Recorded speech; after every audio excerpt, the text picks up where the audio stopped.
Previously on the Stormythology series. 21 years old goddess Ororo Munroe has left Africa, returned to the land of her birth, to America, joined the X-Men, and taken the superhero name Storm, Mistress of the Elements. Storm is immediately jettisoned to the Pacific Ocean, to the island of Krakoa. There, Storm is paired with Colossus, and after setting the original X-Men free, Storm and the others are attacked by the island itself. Their initial salvo proves ineffective until Storm rallies the X-Men to fight on. In the battle, Lorna's faith in Ororo unlocks her godhead, and Storm then reactivates and amplifies Lorna's powers to the point that Lorna is able to blast the entire island into space. After a harrowing escape where Storm very nearly suffers a claustrophobic attack, the X-Men, now a total of 13 members, set course for New York to Professor Xavier's mansion. On that flight, Storm and marvelgirl recognize each other from their previous battle against Deluge, and they become instant friends. And Storm hopes that, like with Ahmed and Teacher, her urchin brothers and sisters, Ionette, and her worshippers, the X-Men will become the orphaned princess's newest family.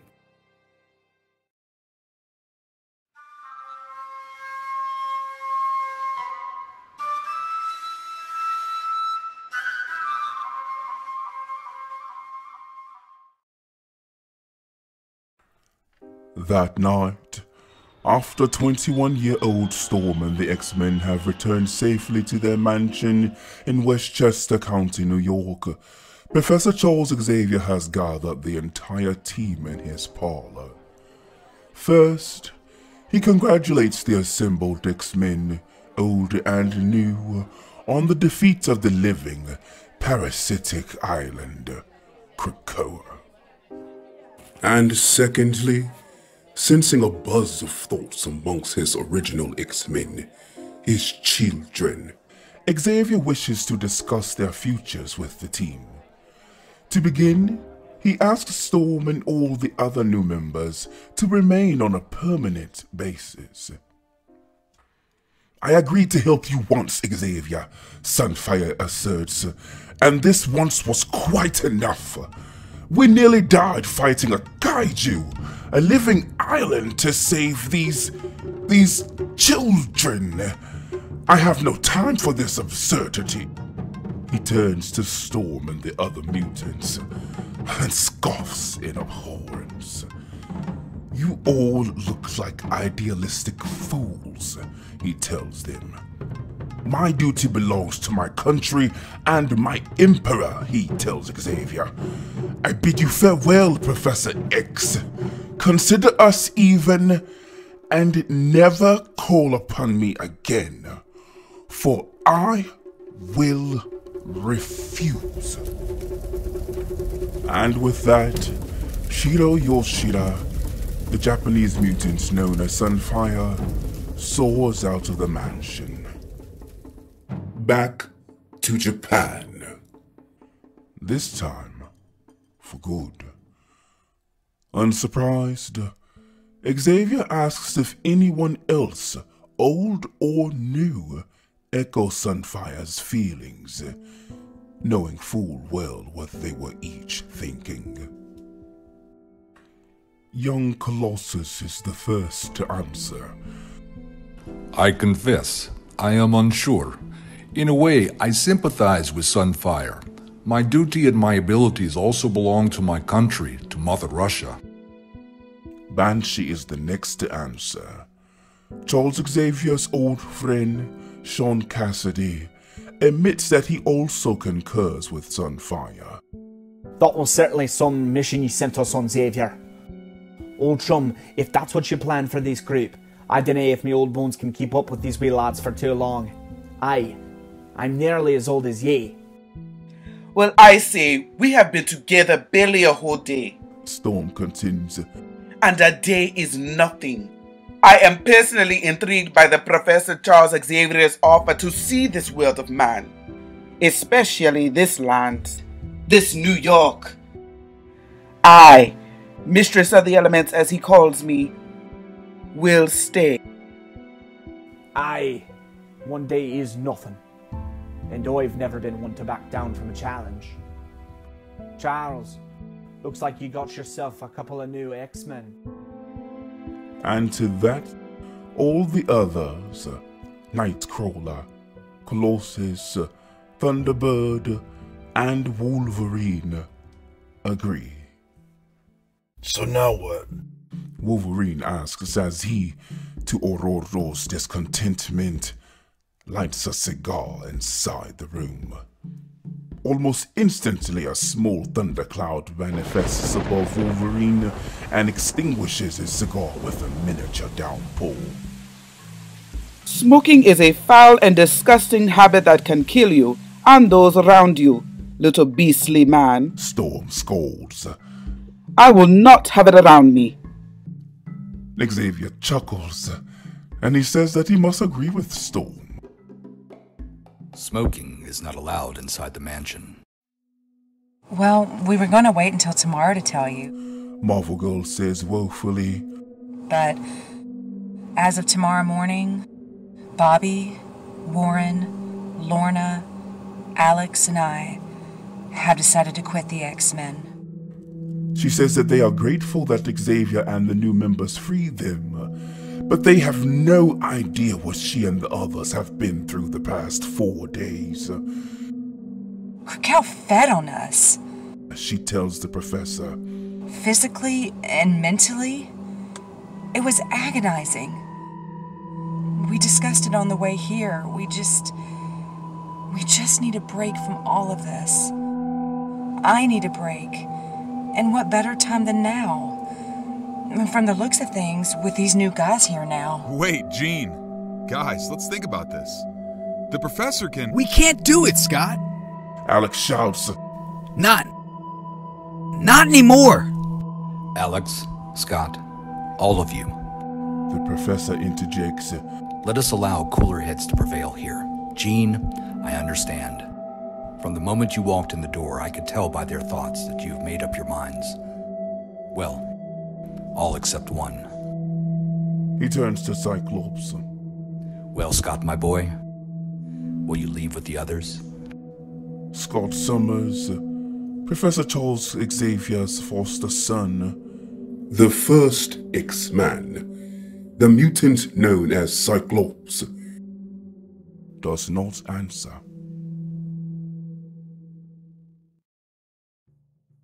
Early the next morning, high above the mansion grounds, Ororo Munroe, the African sky goddess known as Storm, is enjoying her favorite hobby, flying. Storm studies the energy patterns of the ecosystem in New York. Even at night, the colors of the sky are different from any she has known in Africa. There is a youth and vibrancy to America that excites her. For the first time in her life, Storm was on an entirely new continent, in a new place, amongst the strangest people she has ever met, yet ready for new experiences, open to new challenges, and most of all, eager to find and explore the land of her beloved father, David Munroe, Harlem, New York. Meanwhile, below in the woods, jeangrey is anxious about what it would mean for their relationship should Scott decide to stay with the new X-Men. She knows how dedicated Scott is to the work of the X-Men, and how loyal he is to Xavier. Jean is so lost in thought that she does not notice one of the newly recruited X-Men, the shortest, rugged, aggressive one only known as Wolverine, when he suddenly appears behind her. He approaches her, slowly, quietly, sniffing as he draws nearer. Wolverine tells her that he is attracted to her, and from the sound of her pounding heart, the smell of her sweat, and her accelerating breaths, that the feeling must be mutual. These mutants, Storm scoffs. Was she right to leave her village kingdom? Although she is happy to be here in America, to experience the land of her beloved father, will she, an African princess and a goddess, be truly happy here without her children? Storm sighs. Goddess alone knows. Bright lady, be with me. And like an answer to her prayer, an angel descends from on high. An angel named Warren Worthington III, the millionaire original X-Man, the mutant known simply as Angel. He tells Storm that it is a shame that he just quit the team. Ororo is magnificent, exotic, beautiful. Storm laughs, charmed. You are far more beautiful than I, she tells Angel. It would have been nice to finally have someone to share the sky with. Angel tells her. It's no fun soaring alone. I agree. It is sad your friend, the Man of Ice, is not so generous. He's just a kid, Storm. Barely even 16. He doesn't appreciate the possibilities the way that I do. What possibility? Storm asks, amused. You, Storm. Angel says. You and me, making beautiful music together. A symphony of motion and emotion in the sky. I do not understand, Storm replies, feigning ignorance. It's something better explained with actions, not words. He flies close to Storm, starting with a kiss. But suddenly Angel spots something below. What in the... Angel shouts. He dives down at full speed. He pulls Wolverine away from Jean, concerned that Wolverine was about to hurt her. Insulted by yet another male X-Man running to her rescue, Jean snaps at Angel, saying that she and Wolverine were only talking. But by now the two men are enraged, and a fight starts. Jean manages to place a telekinetic shield between them, attempting to break them apart. But Wolverine, in a fit of rage, unsheaths his unbreakable adamantium claws and continues to advance. That is until... Yet another disgraceful display of mutant camaraderie. Storm admonishes as she descends and summons a cold shower to calm their tempers. Angel, still enraged, says that Xavier must be senile in his old age if he is allowing a government lunatic such as the Wolverine into the school and onto the X-Men. You condemn too easily, Angel. Storm hisses. Considering it was you who struck the first blow. Wolverine, however, is surprisingly dejected.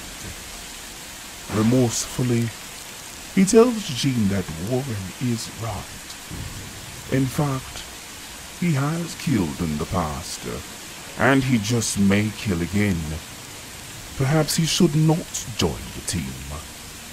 He tells Jean not to waste her time on an animal like him.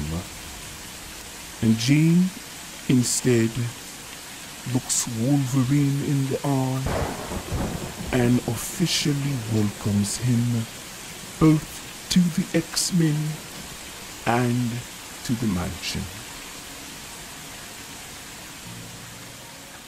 That day, Storm watched Jean handle Logan with such grace and dignity. If music soothes a savage beast, then in that moment, to Wolverine, Jean must have sounded and felt like a symphony.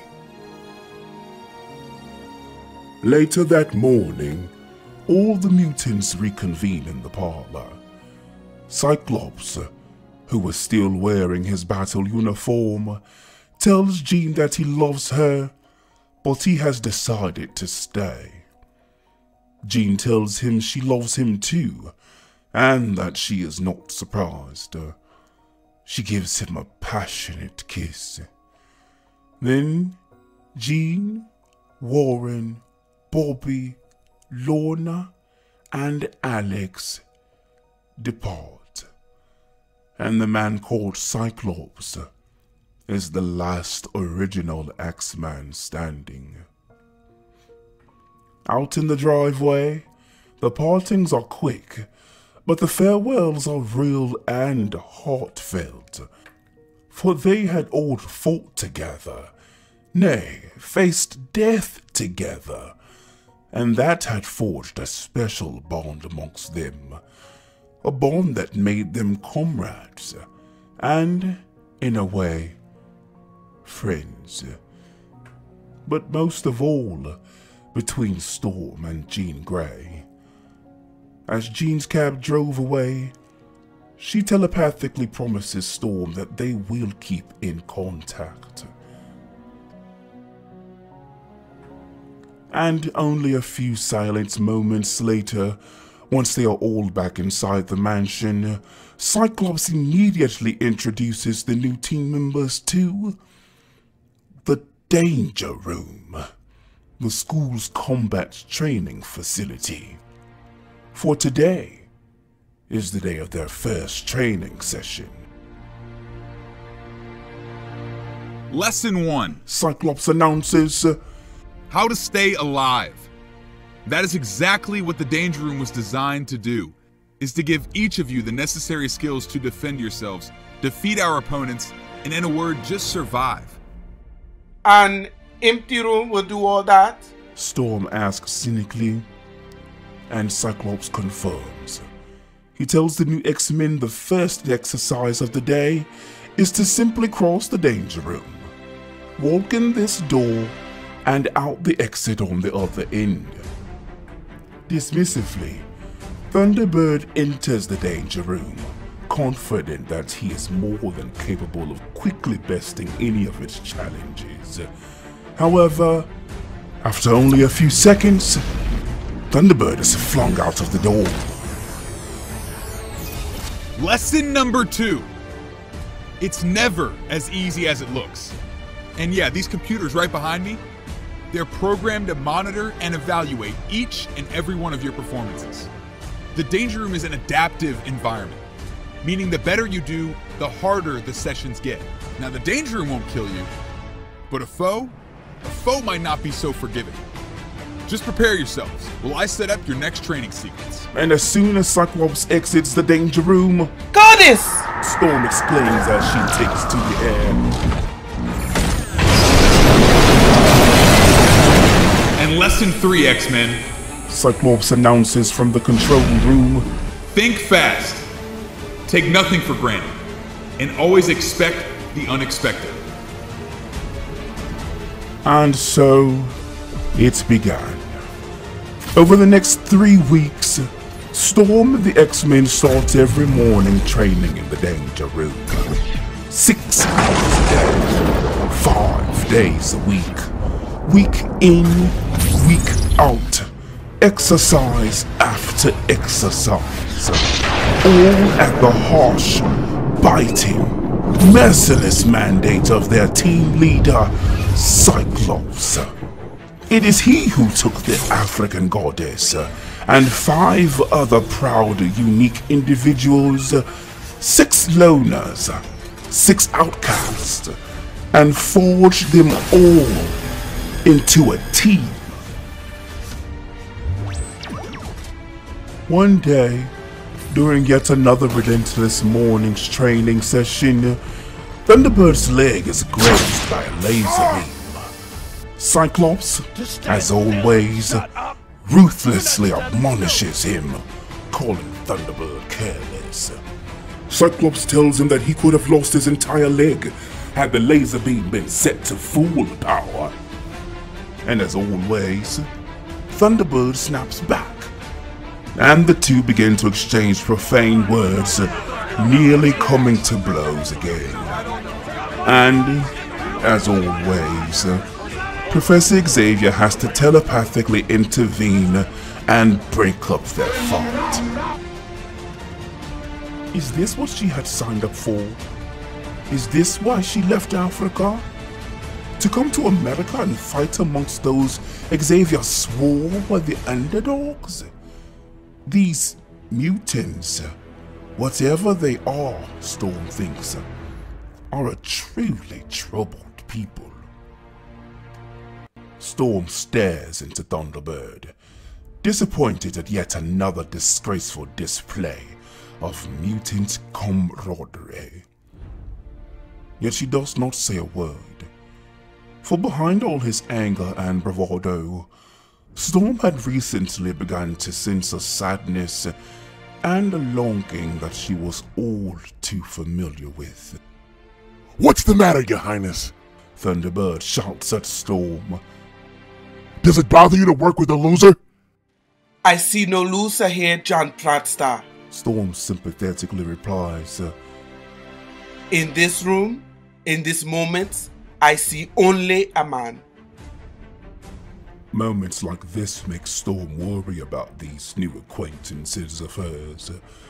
They were much different than the young thieves she grew up amongst in Ahmed el-Jabbar and Teachers Guilds. When she first laid eyes on them, Ororo was convinced that her teammates were earthborn gods, just as she. Yet now she knows better. They are undeniably the mutants Xavier had described.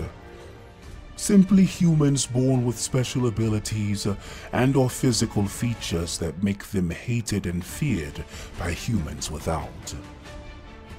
Over the past 2.5 months that Storm has been training at the school, Xavier has tried to convince Storm that she too is a mutant.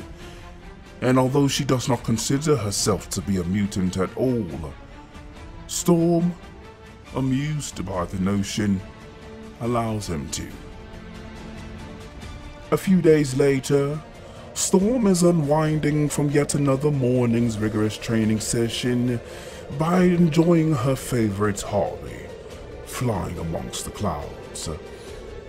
She is still studying the American firmaments, thankful that her powers have finally fully adapted to the skies above New York and to the lands. Looking down, Storm sees Thunderbird. Since that day in the danger room, Storm has been trying to forge a friendship with the self-imposed outsider. She watches him run at top speed across an acre of land, towards the cliff at the end of Xavier's estate, and he jumps. He means to kill himself! Thunderbird! Do not do it! Storm cries as she instinctually summons a wind strong enough to sweep the young Apache back to the safety of the cliff's edge, and she herself descends. To her surprise, Thunderbird is not pleased, but his profane words mean nothing to Storm. What are you trying to prove, my friend? She asks him angrily. Thunderbird says that Wolverine dared him to jump. Confused, Storm reminds Thunderbird that the Wolverine's bones cannot break. Anything he could do? Must you be the best at everything? Storm interjects. A knife honed too keen in edge often shatters when used. So might a man. And if I do, that's my business, girl. Thunderbird hisses at Storm as he walks away. The muted roll of thunder rumbles above. The goddess Storm is no good.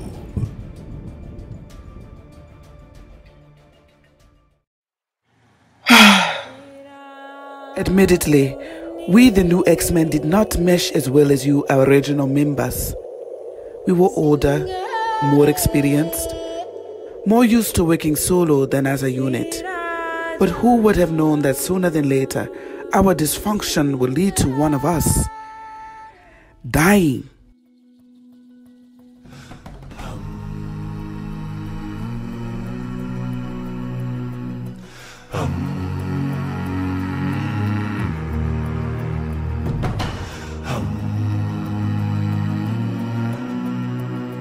Hiya.